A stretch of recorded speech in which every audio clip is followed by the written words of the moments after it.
لو جينا سألنا أي عروسة إيه أهم حاجة لازم تعمليها قبل الفرح، هتقول لازم أبدأ أظبط جسمي عشان الفستان، وتبدأ رحلة الدايت والرياضة والدايت. تبدأ رحلتها الوردية ويعدي الفرح بسلام والفستان يطلع مظبوط، وتمر الأيام ونسمع جملة مبروك المدام حامل. ومع الجملة دي بتبتدي رحلة جديدة، والمدام بتبص في المراية بتتفاجئ، إيه ده؟ مين دي؟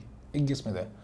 طب والدايت؟ طب والرياضة؟ ما كانش يومك يا عروسة. زيادة الوزن في الحمل الشر لابد منه، سواء انت اصلا جسمك رفيع او جسمك مليان. هتزيدي بس تفتكر هتزيدي قد ايه؟ الزيادة بتختلف على حسب عوامل كتير، زي طبيعة الجسم وطبيعة الحمل نفسه. اكيد حامل في واحد وزنها مش زي اللي حامل في اتنين. بتكون الزيادة في الطبيعي حوالي من كيلو لاتنين في اول 3 شهور، بعد كده بيكون المعدل حوالي نص كيلو في الاسبوع. في حالة الحمل في توأم بتكون الزيادة تقريبا 700 جرام. دلوقتي تسأليني ايه اللي بيوصل الجسم لكل ده؟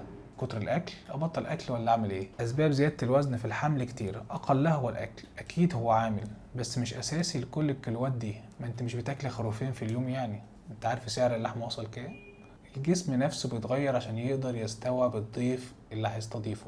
زي مثلا وزن الرحم اللي بيكبر عشان يقدر يستوعب الجنين، بيزيد من كيلو ل2 كيلو ونص. حجم الدم اللي بيزيد حوالي 2 كيلو عشان يقدر يغذي الجنين. كمان الصدر حجمه بيزيد عشان يكون مؤهل للرضاعة، وكمان عشان الجسم يتهيئ للرضاعة ويبقى عنده طاقة. بتزود الدهون في الجسم بحوالي من 2 ل 4 كيلو.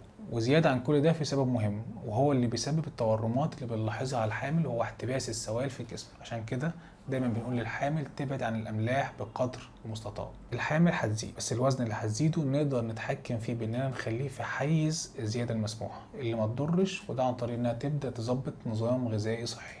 هتقلل فيه الدهون والمقليات وتقلل الملح، واخيرا تلعب رياضه خفيفه اللي الدكتور بيسمح بيها.